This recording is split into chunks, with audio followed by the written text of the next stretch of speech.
It's the Infectious Groove Podcast, recorded at the 33 and 3rd Music Appreciation Center in Speakeasy, just outside of Detroit, Michigan. The Infectious Groove Podcast is your source for jammy jams, music news, and the best in-depth music discussion. Now here's your host. Oh boy, it's going to be a fun one. Is it, though? It is going to be a fun one. It's episode 21 of the Infectious Groove Podcast, and I'm not going to lie, I've had a couple of cocktails before we start. I've Michelle, had not enough. Michelle can confirm. Can confirm. Can confirm. So we, in this episode, are going to talk about music videos and how much fun they can be, how much impact they can have on you. For at least two of the three of us who have seen music videos in our life, we have one member of the Infectious Groove crew who has not seen, I would say, the greater majority of videos ever made by anybody. And if you've listened to our bonus episodes, you probably know that that's Michelle. Michelle, how many music videos do you think you've seen in your entire life? Well, you increased that by 3 today. Okay. So 10? Yeah. They held me against my will. Yeah. Well, I've told you before, you can't say that on this show. Holy cow, you can't say that on this show. Anyway, so this many rules. I know, yeah. So this week we do have some cool stuff, and I just myself came across a incredibly impactful music video the other day, and that became an interview that we're going to include in this broadcast, so I think that's pretty sweet. And then on top of that, we're going to just talk about kind of the history of music video and ones that matter to us, or at least by us I mean Kyle and I, and then Michelle will just do a lot of nodding and you won't hear and whatnot.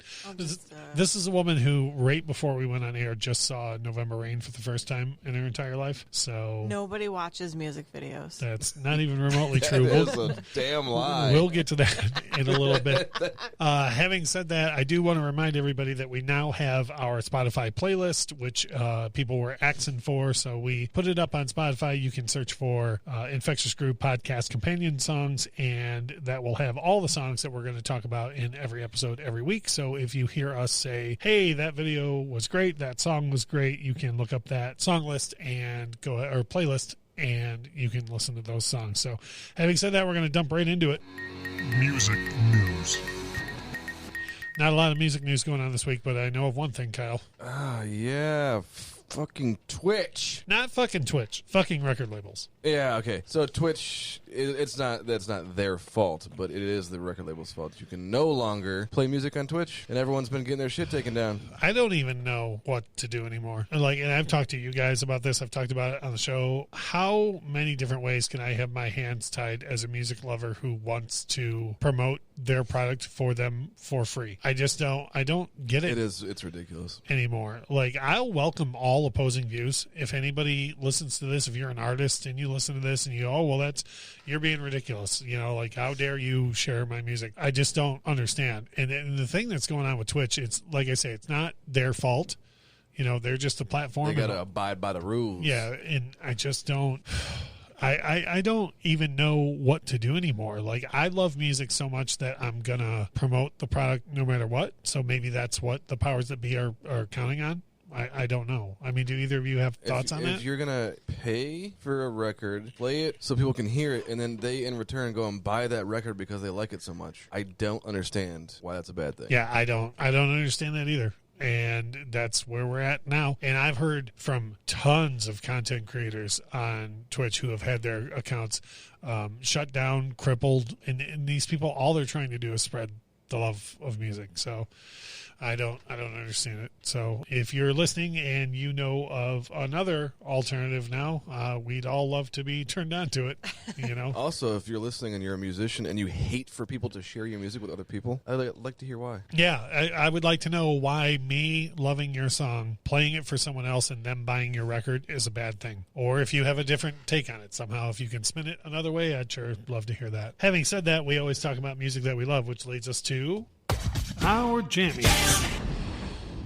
For me this week, this is so crazy because it's so specific. I have listened to side 2 of Nirvana Nevermind 100 times in this past week. And I know. I don't know why, but man, maybe it's because I think, I could be wrong. I think all the singles are on side 1 of Nevermind. I know Teen Spirit, In Bloom, Come As You Are. At least those 3 are on side 1. And side 2 is just a blistering mess of guitar and sonics coming at you. And so 3 or 4 times this week I've come downstairs and just been like, yep, we're gonna. And side 2 starts out with Chris Novoselic of all people, come on people now, and then it goes into oh man, killer stuff. So a reoccurring theme is I've been told not to ask Michelle what jams she has or if she has jams. Michelle, the world is waiting. What jams do you have? I don't have that many jams this week. I recently got a new whip, so I've been bouncing around in there listening to some jams. Wait, I just realized you got Soul, but you're not a soldier? She drives a Kia Soul now, everyone. I do.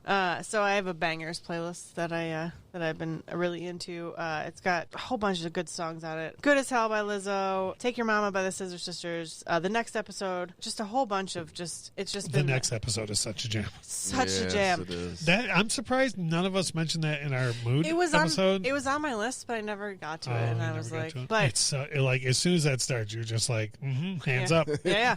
I would defy anybody. I was just listening to a Prince record earlier tonight where he says, "I dare you to sit down on this. I dare anybody to not put your hands up as soon as the next episode starts." You literally can't. Yeah. You can't not put your hands up. Faux show. So just upbeat music, a lot of stuff from that we talked about for the Moods episode, just a lot of upbeat stuff. So, yeah. Well, we need it right now. That's for damn sure. Yes. Over to you, Kyle. What are your Jamie Jams? I found myself listening to anything and everything from Orville Peck that I could get a hold of. Yeah. Oh, you ain't kidding. I had some passive aggressive table for 2. Passive aggressive table for 2. Yeah, I had somebody about, I want to say like a month and a half or 2 months ago was like, have you listened to Orville Peck? And I was like, the name rings a bell, but I'm not sure. And then, I went down the same rabbit hole you're probably on. It's like I originally seen one of his videos came up in my YouTube, like things you might want to watch or whatever. Music video? Yeah, it's weird. We're going to talk about it in a minute. And like my initial thought was like, oh, look at this fucking guy with this mask on and like dressed like a country singer. I'm like, that happened to me at a Guns N' Roses concert once. I was like, oh, look at this guy with a mask on. And I was like, so I never thought anything of it. And then all of a sudden it came back around. I don't even know what led me to it, but I was like, I've gone deep down the rabbit hole now, buying both the records that he has on vinyl. We've talked about that before. People get so mad about like the technology that we live with and like algorithms and targeted ads. Yeah. It works for me. Yeah. Like I have so many artists pop up in my feed that I've never heard of before. And who knows, the Orville Peck thing might have even popped up in your feed because someone talked to me about it. I'm okay with that. Like, let's Skynet this shit. That dude opened his mouth and I was like, I don't know who you are or where you came from, but I want more. Yeah. Yep. And so you bought the first 2 records? The only 2 records he has out. I bought both. One is on pre-order and the other one is already From out. what I've seen, that dude's got to be itching to get out and play live. Yeah. Too. Dude, I watched one of the videos of his live show and I was like, oh my God, like that'd be awesome to be there. Yeah, and I bet we could see him at a small venue still too. I would love to, yeah. Well, every venue is going to be a small venue now. Yeah, that's true. But yeah, is there like a song you would tell anyone to get turned on to, or just go look him up? And so since this episode is about videos too, just go to YouTube and type in Orville Peck and watch every music video he has. They're all fantastic. See, that's how Pick the counts one. go up. That's how the counts go up, Michelle, is because people encourage other people to watch. Pick one. Yeah, I don't know that one's better than the other. The one where he's riding on the horse through the mountains, that I can't remember the name of the song. But it looks like this huge production of a music video. I'm pretty sure it's all green screen, but it's fantastic visually. One video I was going to talk about way later in the show that I would assume was not green screen, just the time that it was made, is Enjoy the Silence by Depeche Mode. And like... they spent so much money on that video just for that guy to walk through all of those like green mountains and whatnot to sit down with a chair. It was fantastic. But yeah, I love that. I think Orville might benefit a little bit from what the Fire Sturgill started. Yeah. And I'm not mad at it. Yeah, he has that voice that sounds like Elvis and Johnny Cash all like smushed into one person. And it's fantastic. Which I'm totally fine with. Yes, I like Johnny Cash and I like Elvis, and I'm fine with somebody else carrying on the legacy for sure. All right, well, having said that, I mean, Michelle is so anxious to get into this topic, so we might as well jump right into it. Get in or get over with. It's time for the Infectious Groove Podcast. Main topic of discussion. You know, I didn't even think about it, but the drop that I have for the main topic, boy, there's a whole lot of people in there who have some great videos. Pink Floyd was always known for their visuals since, 67. Tears for Fears had some great videos. Prince, of course, you can't argue with that. Michael Jackson, I think we can all agree, is the king of videos. I mean, he took the art form to a whole other level. So the main thing I wanted to talk about with music videos to start with is it goes so far back before MTV, and a lot of people think that that's kind of where it started. And to me, MTV is a chicken and the egg type situation. There were so many music video clips out there because, if the Beatles couldn't be on every continent at once, they would record a video clip to be played around the world, or Elvis, and it even goes back before that. But there were so many promotional clips available that MTV just kind of happened because of it, and then MTV took off and became a whole other thing. Yeah. Like, do you seem to be way more in tune with music videos than Michelle? Do you have? Oh, I love his videos. Well, what do you have any memories of MTV in its prime, like pre Real World, like actual MTV? Back then, it would have been a lot of like Puff Daddy and Biggie. Yeah, like TRL. The big flashy.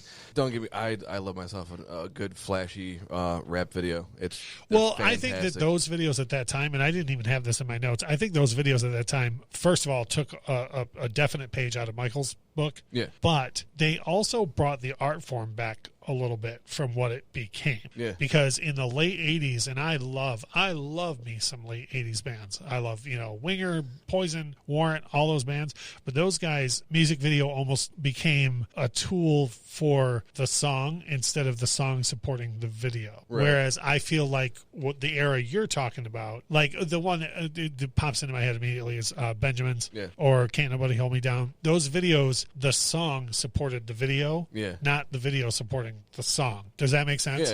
Yeah. And I feel like Michael was the only person who, in my opinion, you guys correct me if I'm wrong, I think Michael was really the only person who met at the crossroads where the songs were that good and the videos were that good. So if you loved Smooth Criminal, the song, you loved it. And if you loved Smooth Criminal, the video, you loved it. And you didn't like one because of the other. Yeah, Michael Jackson was a perfectionist when it came to everything, but especially visual storytelling. So, like, his videos are on top of it, just like his music is. Yeah. And that's what I remember watching, all Beat It and Bad and, like, all those videos. Like, they're fantastic. All of them. When I was a little kid, I used to hate that he called his music videos short films. Yeah. Like, I know hate's a strong word. I used to just be like, really? It's just a music clip. You know what I mean? But when you watch Michael Jackson short films, they're short films. And then we're skipping way ahead here, and this is my fault, but what other artists do you know where all four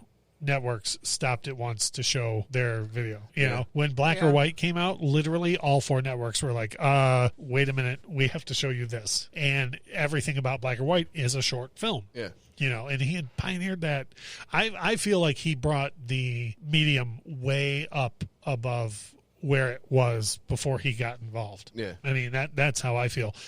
Michelle, please tell me, and I'm being serious right now, Thriller can't be the only Michael Jackson video you've ever seen. Have you seen other videos that he's done? Not to my knowledge.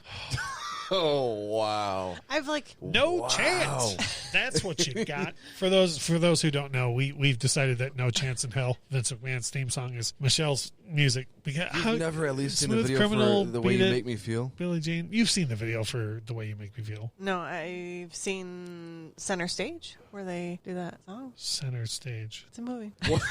Oh, boy. Nope. So present company excluded.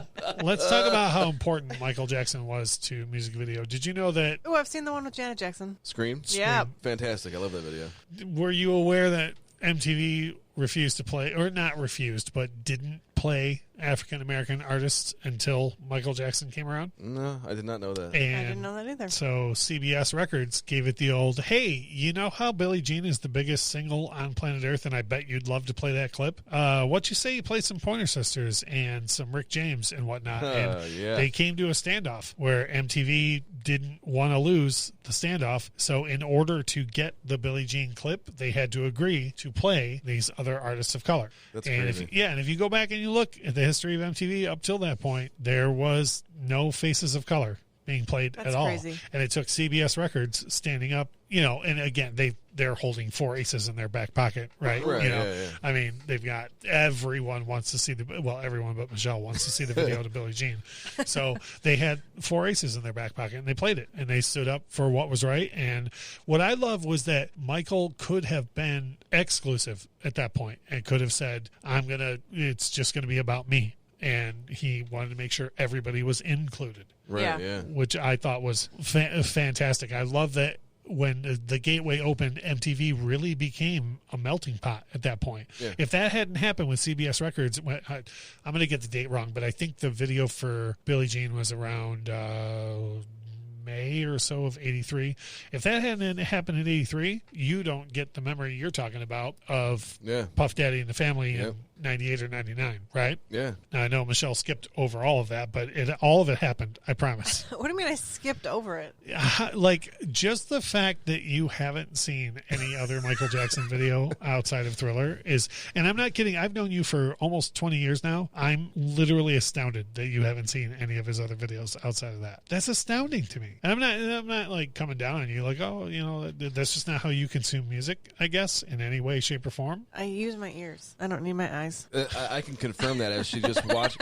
She actually doesn't watch TV. She listens to it. So I can confirm. I literally had in my notes that we could take a moment to discuss our favorite Michael Jackson videos, but we've already heard from Michelle that Thriller and the one Janet's in is her favorites.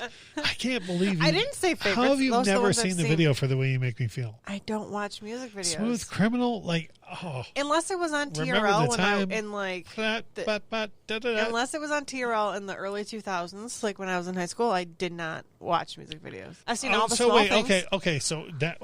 And I kid you not, that's on my list of things to talk about. All the small things. That I don't think that song would be as big without the video. Yeah, I agree. So I like. I mean, maybe. What came first for you? Did you see the video and then love the song, or did you love the song and then see the video? I liked Blink-182 enough that I probably would have heard the song first when I was in high school. But I will say, what do you mean no? I didn't say no. You were like, if you eyes run said back the no. audio, you'll find out that I did not perjure myself. I have a witness. I will say for Eminem, I heard his songs first, which is weird because I remember distinctly watching the music video, but I remember them saying it on the radio, Eminem, and I thought it was M and like an and sign and Sure. M like the candies. You would. And then I saw it on TRL where they said they had the credits, and I was like, oh, I'm dumb. Like, that's not how, he's not a candy. Is that where your relationship with music video begins and ends? Yep. Did you just find out that you were dumb once, and so She Don't make found me out look that dumb. Eminem wasn't in Eminem and then stopped watching music videos. The end. you know who I think also made an art form out of music video and arguably might have made the first half of his career on music video and no one talks about enough is Weird Al. Yeah, yeah. Never Wait. seen a Weird Al music video. Would you like for Kyle and I just to finish this episode? Holy cow. It's just not my jam. I don't. What is the last music video besides November Rain that you've seen? Whatever one you made me watch. Which is what? I don't remember. I feel like I try to get you to watch the videos all the Oh, time. no, I watched Paperback Writer today. Oh, because you clicked on the article. that Yes. sent you and you watched it. So it was an accident. Holy cow. No, but did So- you see that? Did you watch that video? Yes. Okay, why is Ringo just hanging out? Because he's Ringo. He just like sits on the floor. Yeah. Where are his drums? Who cares? It's Ringo. Who cares? So, a couple of things I wanted to mention about Michael Jackson videos real quick is the one that always pops into everyone's mind is Thriller, right? And I looked up some facts, and I'm going to share some numbers later in the episode. But one thing that I looked up was that Thriller has 760 million views on YouTube, but there are 2 versions of the Thriller video. There's the 13-minute version that we all know that has like the whole story, and then there's like a 3.5-minute version that's just the song. And the one that's just the song is less than half of the views of the one that's the whole story, Hell which yeah. I love. Like, Yeah. I love the fact that people are like, Which when one they- comes up first? it doesn't matter which one comes up first. You, like, and I'm being serious, if you saw both of them come up, you would immediately click on the one that's 3.5 minutes Yes. instead of the one that's 13 minutes. And I love that everyone has made the choice to watch the full film. That's what I took away from that number. Yeah. But so that's 760 million views. And the other thing that I noticed is, do you know what the second most watched Michael Jackson video is on YouTube? No. So Thriller has 760 million views. This next video has 704 million views, and I'm pretty sure that the state of the world today has something to do They with don't it. really care about us? They don't care about Yeah. us. I love That it. video is fantastic. And there's 2 different versions of that video as well. And my man has racked up 704 million views of that cut because of a statement he made 25 years ago this week is still resonating. Having a film background, I'm a sucker for a big budget music video. And I was going to bring that up, and I totally forgot to put it in my notes, but I bet that's a thing, is that I your think film that's maybe background. that's why I'm so obsessed with music videos, and I constily watch them no matter who they. So let me ask you When this. we get home, I'm going to go on probably YouTube. Yeah. There's going to be a music video I haven't seen, and I'm going to watch it. So He gets so excited. Did you do hear you- how fast he was talking? do you watch music videos critically like I do when I'm going to get into this? Well, I might as well now. I don't like when music videos have little to nothing to do with the song, like when you're just serving me a candy commercial. Yeah. Which, and again, I can't state enough. I love late 80s rock. Yeah. Tesla, Skid Row, all those bands. But when you're just serving me a candy commercial in place of your art, I don't like that. Yeah. So how do you feel about that when you watch a music video? Is that the first thing that you look for? Is this connected to the song, or are you just watching for like cinematography and? Yeah, I'm kind of like 50-50. I do appreciate a raunchy, old, like simple rap video where like it's dudes in cars and half naked chicks. I dig it. So Dre Day Yeah. Or like or Nothing But a G Thing. Yeah, there's if anyone would like to see a raunchy rap video, go and look up Tip Drill by Nelly. It used to only be on BET Uncut, and make sure your kids are asleep when you watch it.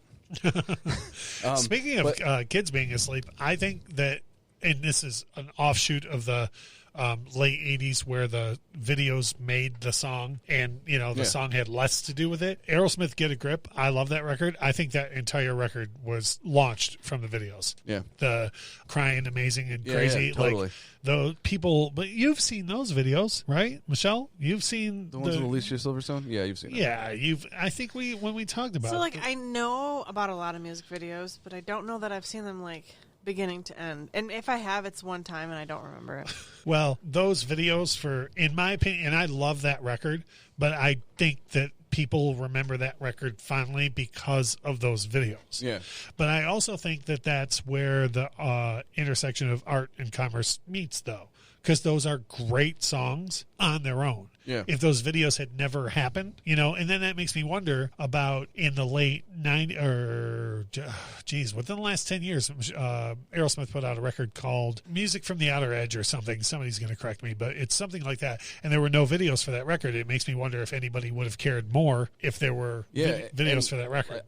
So rap has a really bad reputation for just putting out a simple music video with dudes standing in front of cars or throwing money around, whatever. There's a lot of bad rock videos that are exactly the same way. Yeah. But I like those for what they are. Here I Go Again by Whitesnake. Yeah. The whole video is based around Tawny Katane like crawling around a car hood, and that's a great song, but people remember that video more than they do the song. Yeah. But they'll damn the rap video, but not the rock video. And so it's gotten a bad reputation for that. But now that music videos have progressed, and like I think it really maybe like started with Hype Williams, where he really started the visual storytelling that came into the song that he was producing the video for. So, and people forget how many good directors came out of music videos. Wayne Isham, Spike Jonze started his whole career by doing music videos, and those are the videos I think that stood the test of time. Yeah.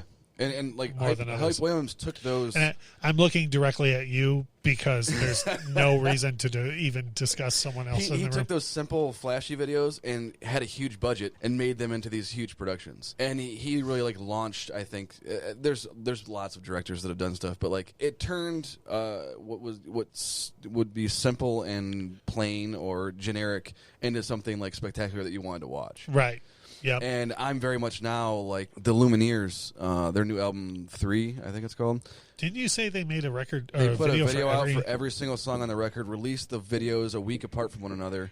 And you literally, if you like that album, you have to go watch the videos. Yeah. So, long story short, it's about generational alcoholism. And I don't think that you would gather that at all from just listening to the album by itself. Right. It is fantastic. And I sat and I binge watched every single one of them back to back. Not to bring up Aerosmith again, but this one, when I was like younger and wasn't paying super close attention to lyrics, Janie's Got a Gun did that for me. Yeah. Like I just listening to the song, and then you watch the video and you're like, oh no, like that guy was doing some bad stuff, you know? And well, Michelle, I'm going to ask you, please, can you dial it back for the second half of the episode? Wait, ask me what music video I watched last. I remembered. No, I bet you don't, actually. What was the last music video you watched? Because you watched 3 right before we went on air. Besides those ones. What was the last music video you watched? Cover Me Up by Morgan Wallen. Kyle made me watch it. So, oh, man. That's another... But not the last 3 actual music videos that you watched. Estranged was the last one that you skipped. Nope. I played Thriller after that. But so she brings up Cover Me Up by Morgan Wallen. That video makes that song mean a totally different thing than what you listen to when you're listening to just the song by itself. I hate that music video. I didn't have this in my notes, but Richard Marx has a song. I don't bring Richard Marx up a lot because he's crazy pants, but he has a song called Hazard that I love. Mm-hmm. And if you just listen to the song, it means one thing, and when you watch the video, you're like, oh yeah. Then when you go watch Richard Marx on Twitter, you're like, oh, you're crazy pants. Never mind altogether. Like, I will not hold on to the That's nights. how it was with the Lumineers thing. Like, I listened to that whole record before, and I've heard every song off, but when I started... And you watch it? I seen that they were releasing them one by one, and I was like, oh, cool, like a video for each song. And I didn't think anything of it. And then I went back and watched it, and I was like, oh, my God. It's a whole other medium to tell the whole story. Yep. Well, that, for me, is what music video was a lot when I grew up. So we are going to come back, and by we, I mean me and Kyle. Michelle will just be here along for the ride. Take a nap. When we come back from the break, we actually have a really cool interview to share about a new and important video going on, and then we're going to talk about some other important videos and modern day music videos. So if you're listening to this right now and you're like, I don't know any of these videos, we're going to talk about the ones you know when we come back. And by you, I mean everyone but Michelle. We'll be back in a minute. Lord be with me now. We're back. Lord be with us. Well, you and I. Yeah. During the break, we showed Michelle probably 4 times as many music videos as you've ever seen in your entire life. Too many. Yeah, too many. And they were all Michael Jackson videos. They weren't even other videos that she should see that we're going fantastic, not too talk many. About in a bit. But not to bring it down, because it certainly is a story of hope and, in my opinion, faith and what music can do for you. We're going to play an interview that I did with an artist named Eric Zayne earlier this week, who is the lead singer of a band called Royal, who is new out of LA, and you may have never heard of them before, but I implore you to go to YouTube and take a listen to this video, take a listen to the song, and take a look at the video. And we're going to play this interview right now, and then we're going to get back into some discussion about music videos. So check this out. All right, we are talking to Eric Zayne right now, founding member and the voice of a new band out of L.A. called Royal. Although they're new to L.A., man, I got to tell you, Eric, I was reading your backstory, and it's quite impressive. Would you mind telling our listeners a little bit about your personal backstory? How far back do you want me to go? Yeah, I well, feel like what I read in the press release was pretty short, but so impressive. Like, it's probably hard to nutshell it, but let's start here. I read that you grew up in Africa and you ended up on your own at a very early age. Yeah, I grew up in the Congo, Africa, and when I was about 12 years old, a war erupted, and I had no idea. I mean, all I knew was this Mowgli sort of life, it was just like lizards and parrots and snakes, and all of a sudden I'm on a plane being evacuated, to wherever the military plane was going, because there was a major civil war going on, and I had to leave my whole family behind because that was the last seat on the last plane that was evacuating people, and my dad chose to put me because I was the youngest. Sure. From there, it was like basically survival mode. Fast forward, music sort of came in my life in a way where it chose me more than I chose it. All of a sudden, I started hearing music in every little noise, that whether people were coughing or, there was construction sites, I could hear melodies everywhere. And I know exactly what you're talking about. And then I read that kind of, once you fell in love with music, that sort of took you around the world from, such a desperate beginning. Yeah, it did. Like, all these doors started opening and people started taking me under their wings. It was amazing. It's like all of a sudden I was off to this journey that I feel I didn't really have much of a hand in. Sure. Kind of just happened, and it was incredible. Fast forward, it took me all over the world, and I ended up in LA, and LA was an amazing experience since I've been here. And then I formed this band Royal, truly because I felt that, from being around the world, I'm multicultural. My mom is Moroccan and Spanish. My dad is French and Polish. I'm Jewish and grew up in the Congo, Africa. So lived all over the world. So I've seen so many different sides of different cultures, and I've lived all over the world. And I've always had this social call to, to inspire others to see their value within. It's always been something that really meant so much to me. So when I wrote this song Jungle, I wrote it 2 years ago.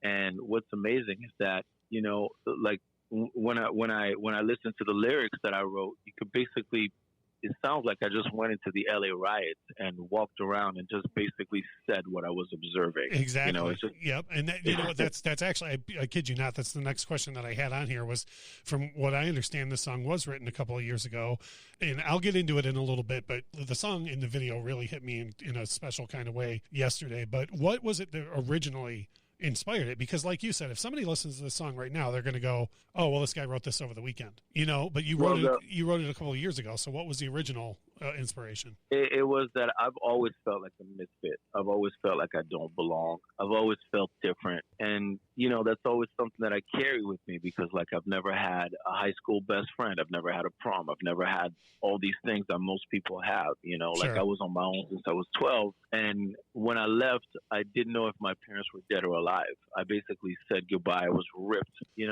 from my home, put in a military plane and gone. Yeah. And the next time I saw my whole family was 10 years later. So I remember I always felt like I did not belong, and I saw that there was a lot of people that felt the same way. And the whole point of the song and the name of even the name of the band Royal was, I when I formed the band, I told myself, I'm going to make a band that isn't about me. It's about inspiring others. It's about making others feel like they have something special inside of them. It's about the misfits. It's about the forgotten. It's Sure. about it's about them. And that's what the name Royal is about. That's what the song Jungle is about. That's what every song on the album that's already finished is about. It's about, how can I make the others feel like they belong? How can I reach out to those who feel like they don't have a voice? Right. And so I wrote the song, and here we are today, and it's literally what's going on. Absolutely. So another thing that I found relevant when I was reading through the press release yesterday was the quote from you that says you believe that all people deserve equality, dignity, and respect. Absolutely. You would think that that's a baseline belief that all people should have, but we're seeing that it absolutely is not. But to dig in a little bit further, that line of reasoning or that opinion or that belief is dramatically missing from the music business, in my opinion. Like just the actual industry of the music and how they go about things. Like starting with where you're at now with this band, why you named it that, this debut single. What kind of plans do you have going forward to help continue to affect change? It's like the thing that I've noticed in America, especially, that's incredible, is that when the country is doing really well, a lot of music becomes very self-centered. It becomes very, I got money, I got this, I got that. And it creates this sort of separation between I, who has all of this, and you are inferior than me. Right. And I knew that this is something that is not helpful to the human condition. It's not moving the needle forward. So I made it my mission in this band to always continue to try to leave a legacy, to try to bring some light, and not in a way that's shiny and pretty. It's like to actually shed light to the ugliness Sure. of that cause, so that it can, people can become aware of it So Royal is definitely a band that is going to be a political band, a socially conscious band, and it's going to be down in the gutter. Good. But it's gonna be real, and that's the DNA of the band, and it's not gonna stop. Like I can't wait to get these other songs out. We need it. We need it. I firmly believe we need a voice like that right now. And I didn't even think about that until you said it, but you're absolutely right. When things are going well, that's how the music seems to go. It seems everything seems to be that message of me, me, me, me, me.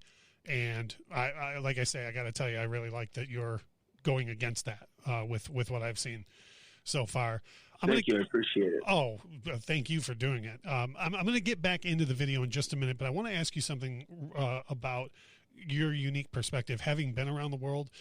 We on this show, we constantly preach that we truly believe that music can help heal the world. Do you have maybe or a couple of favorite memories of times where around the world you might have seen the healing power of music like firsthand? Just besides your own experience, maybe something you've seen firsthand around the world that you know the most firsthand experiences come almost like every time you're on stage, because when you're out in the world, let's say you go to a party or you go to where there's a group setting, the first thing that happens is people's egos set in, and ego to me has always been attached to separation. Yeah. There's an I and there's a you. And when you get on stage, the power of music, it doesn't matter what color you are, what creed you are, where you come from, whether you're poor or you're rich or you're Christian or you're Jewish, it doesn't matter. You can play a chord that's a minor chord and the entire audience will feel the same emotion. Yeah. You can play a major chord and the entire audience will feel that emotion. So for me, music has always been this sort of thing, this language that can calm the beast. Yeah. So every time I've been on stage, absolutely, they don't care who you are. They don't care where you're from. They just hear the music, and that touches beyond the language. It's something that reaches deep in your bones. So for me, I've seen that every single time. That's the biggest miracle. Which is awesome. It's so funny when this whole thing started. We'll go back to earlier in 2020 when the major health crisis started. The only good news that I saw happening around the world all revolved around music. People on their balconies singing, or there were even, guys doing like DJ sets for like the whole neighborhood. And the only positive word you heard for weeks and months at a time was through music, which I think is awesome. I mean, it's like the country was doing great, in some respect, and music started getting worse. Right. Yeah. I'm not talking about the talent of people, but I'm talking about the message. Right. The message was very much, I got this and you don't. And then the pandemic hit and we went into a kumbaya phase. Everyone needed to hear love songs. Yeah. And that was like 4 weeks ago. Right. And it was incredible to me how all of a sudden we were back in the Vietnam War, where everyone wanted to hear beautiful songs with acoustic guitars and we can come together. And that happened almost overnight. Mm-hmm.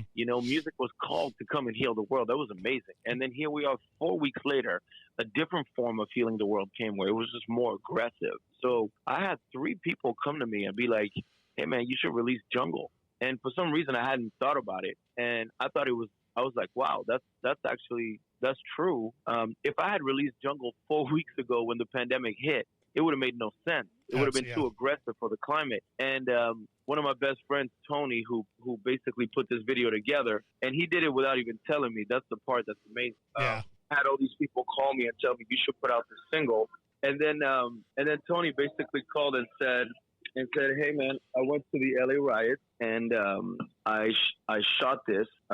What's incredible is that he shot this rehearsal 6 months ago when we were practicing for a show, because we were starting to play a lot in LA, and he put together the LA riots that he shot in the 6-month rehearsal that we did. And I looked at it and I was completely floored because it was exactly the vision that I had for the video originally when I wrote the song. Awesome. Yeah, well, I mean, that's great that comes together like that. And I talked about this earlier, and I want to share this now. The episode of the show that your interview is going to be included in, we're just doing kind of roundtable discussion about the history of music video. And yesterday, I was sitting down putting together a list of all my favorite music videos, be it, silly ones, fun ones, artistic ones, important videos. And I was really thinking about important videos that have affected my life. Soul Asylum, Runaway Train, Pearl Jam, Jeremy, that type of thing. And while I was sitting there thinking about that topic, the press release came in for this song. I kid you not. And I clicked on the video and I was like, what I thought I was on like hidden camera or something. I just was like, I'm literally sitting here making notes about important videos, and in my inbox comes this profound and very solid statement that is important. So it was really, it was not even 10 minutes before I emailed your publicist and said, can we get a word with this guy? But to lighten things up and kind of bring it back, and I'm going to put you a little bit on the spot here. Do you have any favorite music videos, or like ones that maybe when you were growing up meant more to you than others? Oh man. Oh, it's probably too many to name. On the spot. Yeah, it's probably probably too many to name. I mean, what pops into your head first?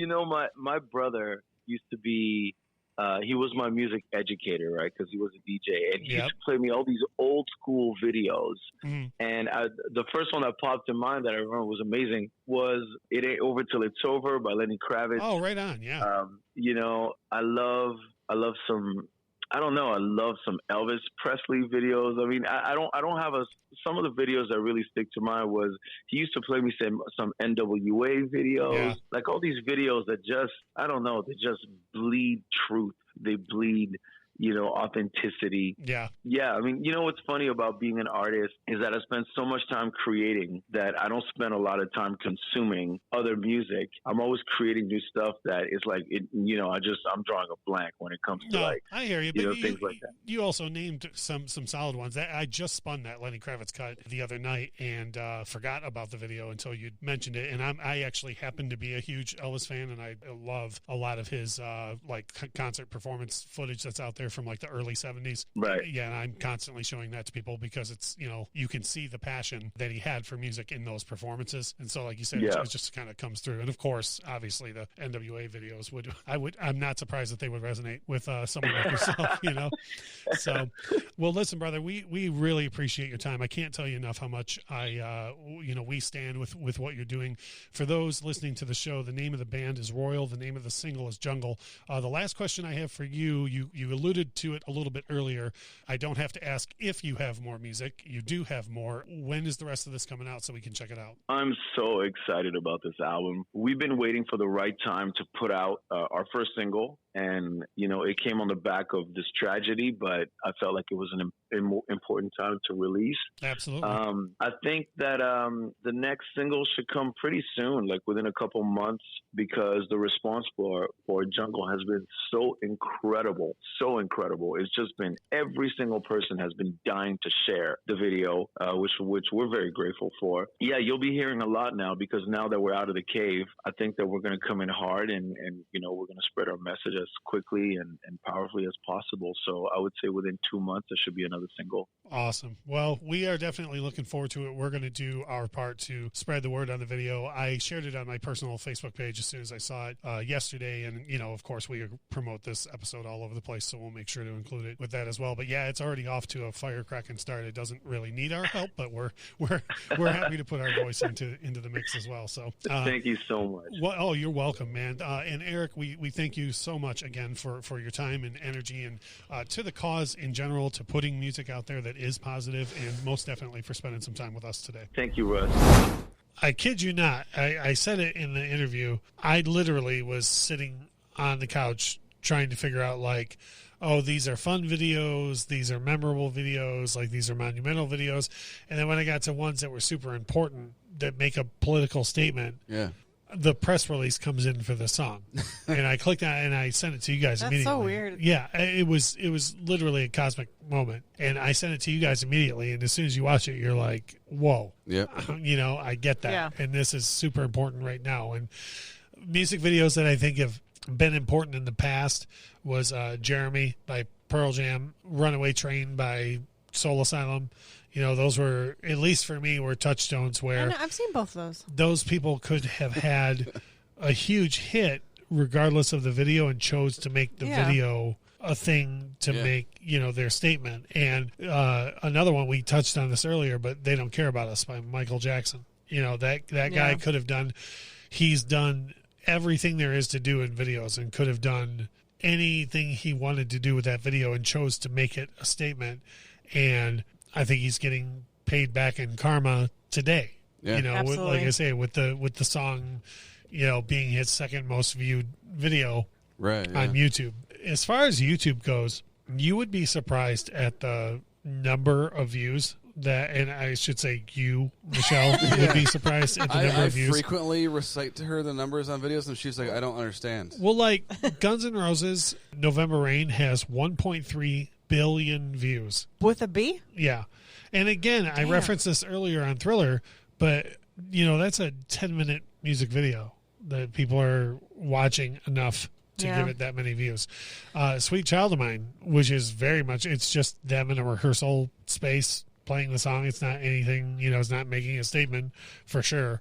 And that's got over 1 billion views. I forgot to look this up, and it was on my mind. Do we know how long you have to watch a music video before it counts as a view? No. I know Okay. there's all sorts of rules Yeah, I can't about remember. how it has to be like an individual I did know ISP. that. And, I was just curious, like Yeah. how many of those people have actually watched it to the end. That'd be but another that's just, numbers yeah. to look at. But that's still amazing. Is billion with a B?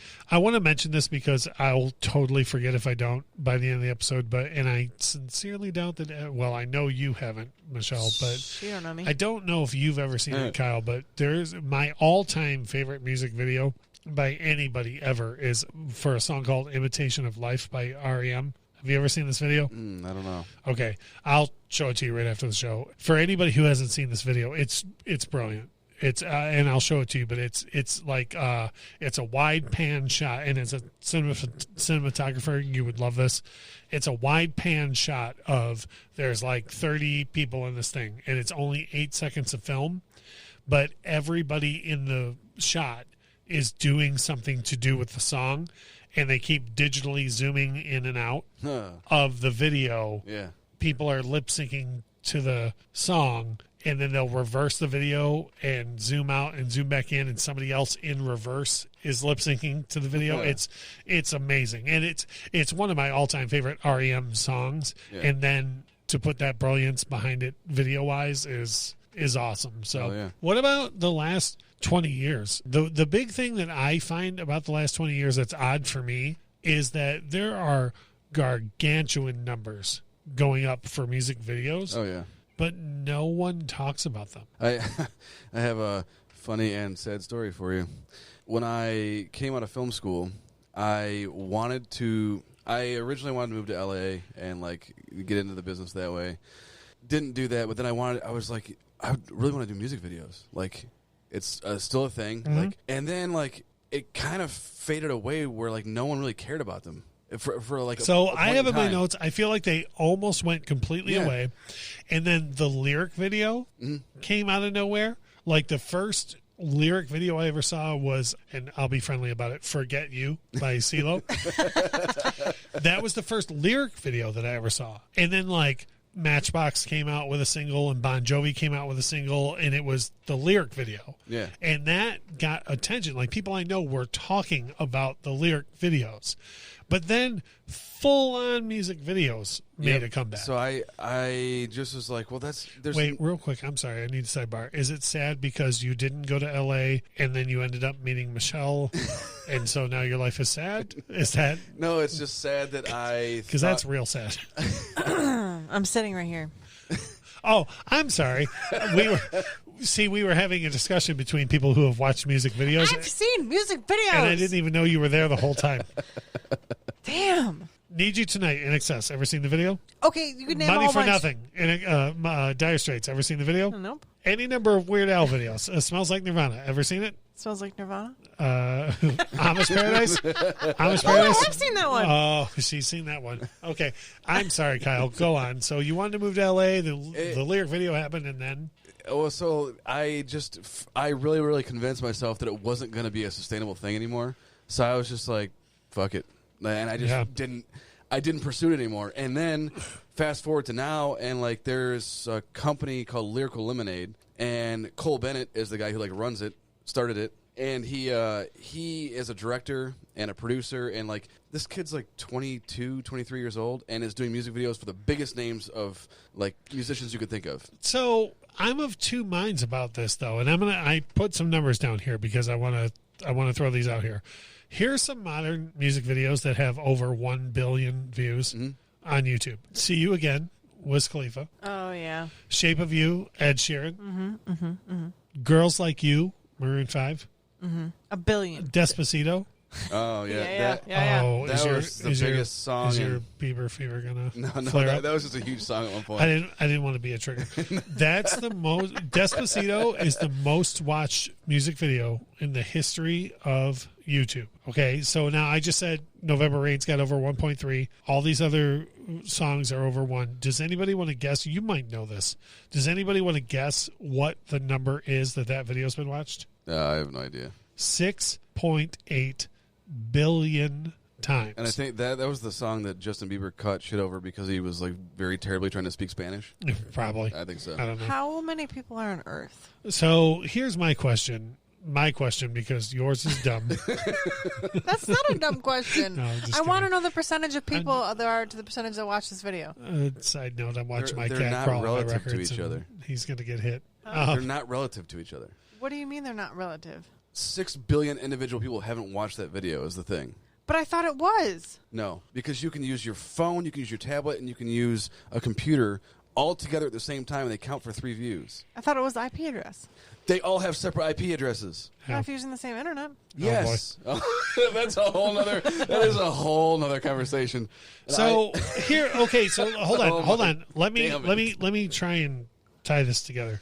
So, and I told you both this, and like I'm well established as the older voice on the show. When I was a kid, if Smooth Criminal came out, people would tell each other, "Oh my gosh, have you seen the video for Smooth Criminal?" "No, I haven't." "Oh, you got to see this video." And we would all run home and turn on MTV, and then you would have to wait like hours to see the video for Smooth Criminal, Yeah. right? Oh, yeah. Okay. Now, if I said to you, and I'm looking squarely at you, Kyle, because if I said to Michelle, watch this video, she wouldn't watch this video.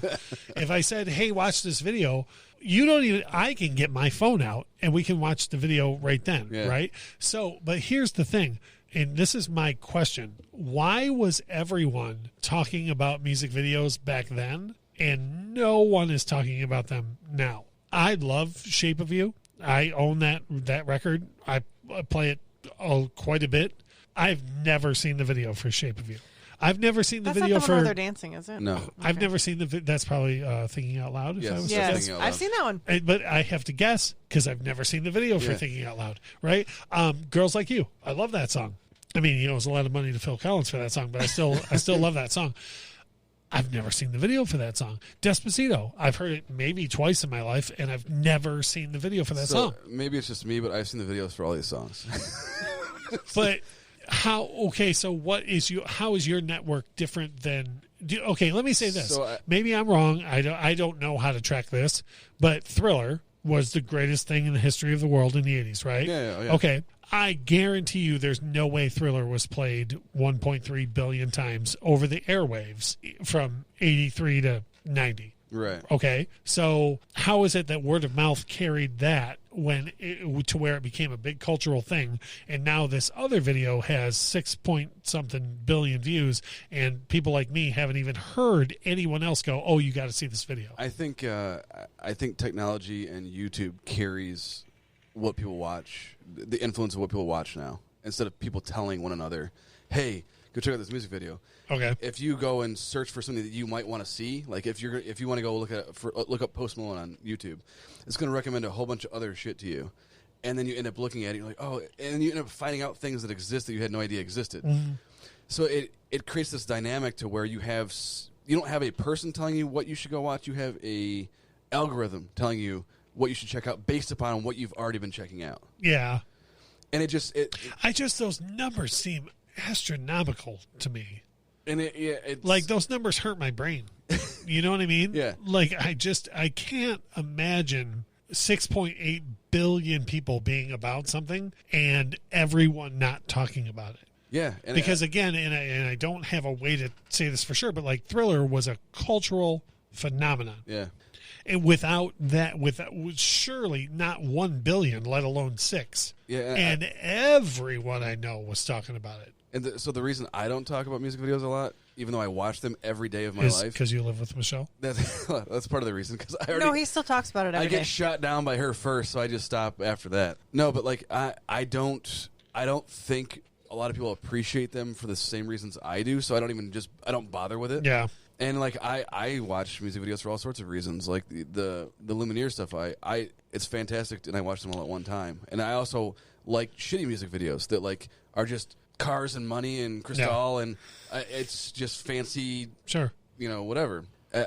Well, I think that whatever the meaning is behind the song is what you should put in the video. Yeah. Right? Yeah. And so if you're going to say, quote unquote, shitty video, like if that's all your song's about, then don't try and make it about more than that. Yeah. You know what I mean? Totally. Like, and earlier I was really coming down on like the late 80s videos. There's a ton of those that are just live footage, where they're like, Poison's doing nothing but a good time. And they're like, this is footage of us having nothing but a good time. I love me an old No Limit Master P video with the gold tanks and basketball courts and big chains, or like, Cash Money. They always made like goofy music videos, like, the big timers and stuff like that. Like I love all that stuff, but I also love the huge big budget ones that like only certain people like they have specific directors that they use, and I talk about NF all the time because I listen to him all the time. His music videos are fantastic. Yeah. Always show me those. I have showed you those. They're awesome, and I watch them frequently. So I can't think of a better way to wrap this up than with Michelle's thoughts on things. Really, you can't think of a better way? So during the break and right before the show and during the break, I showed you things. I showed you some of November Rain. I showed you some of Estranged. Mm-hmm. I showed you the Billie Jean video. Yep. Not any number of Michael doing it live, but the actual video. Right. Showed you The Way You Make Me Feel. Mm-hmm. Showed you a bit of Smooth Criminal. I'm almost upset to ask this question. What did you think of any of those music videos? I can appreciate what is happening, and I appreciate that the artists put that into the music videos, and the cinematography behind it, and that it's become a thing, like that there's famous directors that are doing this, and I appreciate it. It's just not for me. I don't want to watch my music. I just don't. I would like to listen to it. I don't want to watch it. I just don't. I don't like live concert footage for that same reason. I would rather be at the show. Like I'm not going home and watching, a live concert from somewhere else where I wasn't. Like it's just not my jam. If I'm watching something, it's going to be on just a sitcom or a movie. Or can you clarify for us that you are not one of the 6.8 billion people who have watched? I 100%. I'm not one of those people who have watched Despacito. But you've watched the Thriller video. I have. Now, let me ask you this. And I'm being serious, what's different about the Thriller video than any other video that you watched and been like, nah, bro? Because the Thriller video resonates with you, right? The Thriller video is from my childhood. Like, I can vividly remember watching it for the first time, and that's probably the first music video I ever knew existed. But 3 years later, when he got to Smooth Criminal, you were like, nah, bro. What year did Thriller come out? The video? Yeah. December of 83. So I wasn't even born yet, so I just remember it being on TV at some point in my life. So, like, it wasn't anything. I just remember it coming on the TV or something. My parents played it for Halloween or something. Like, they were just like, let's look at this. And so it's more a nostalgia for me. And I don't dislike that video. And there's some music videos that I like, but I'm never going to be like, I'd rather turn on the music video than listen to it. I'd rather just listen to it. And I will say that part of what drew me into Orville Peck is the music videos. I had never heard anything I've never heard of him before in life until I seen a music video of his. Yeah. And that's what got me hooked. Yep. And there's other people too that I like. I use Travis Scott as an example. I am not the biggest fan of his music. The constant like crazy over auto-tune stuff drives me nuts. But his music videos, like artistically, are fantastic. And he has set up the whole thing to where like he's branded himself as like, I don't have to necessarily like all of his music to like him or the art that he's putting out. Right. Because it's more than just the music. Right. Yep. And I know of at least one person sitting here who feels completely different than the rest of us. She is about the audio and not the video, and that's okay. That's okay. I'm just appreciate- surprised. No, is no, all. I know, but it's not that I'm like music videos are bad and like don't watch them. Like I understand why people watch them. They're just not for me. Yeah. And the only reason I watched TRL was to keep up with everyone else to talk about the lunch table the next day. Like I wasn't like it was the same 5 Which is how videos you every got day. to see Scream, Yes. which is crazy. And yeah, and all the small things and Eminem. Yeah. Well, what an episode it has been. Kyle and I had a great discussion about music videos, and Michelle sat here for most of it. It's not like I was like, you guys suck for watching music videos. They're just not my jam. Also, I feel like you're pretty. Before we judgy go, about us watching them. since I watch music videos all the time, I want to hear about music videos that you guys all watch. Yeah, or absolutely. if you do watch, and I want to go and watch them. Yeah. To see. Post them on our Facebook page. Yeah, Change my mind. Oh no, that's not happening. But for Kyle and I, post on our Facebook page and tell us what music videos you remember. There's a million we haven't mentioned. Money for Nothing. Oh, yeah. I will watch any video that you recommend. Yeah, Take on Me by Aha. You know, the first music video I ever noticed was Tom Petty and the Heartbreakers. You Got Lucky. You know, so the only other things I want to say to wrap up real quick is we do need your help with promotion. So if you have not chosen to support the show so far, that's all fine and good. But please help us out with promotion. Make sure if you're listening to the show and you enjoy it, to share it on your social media and let your friends know that you're listening to the show.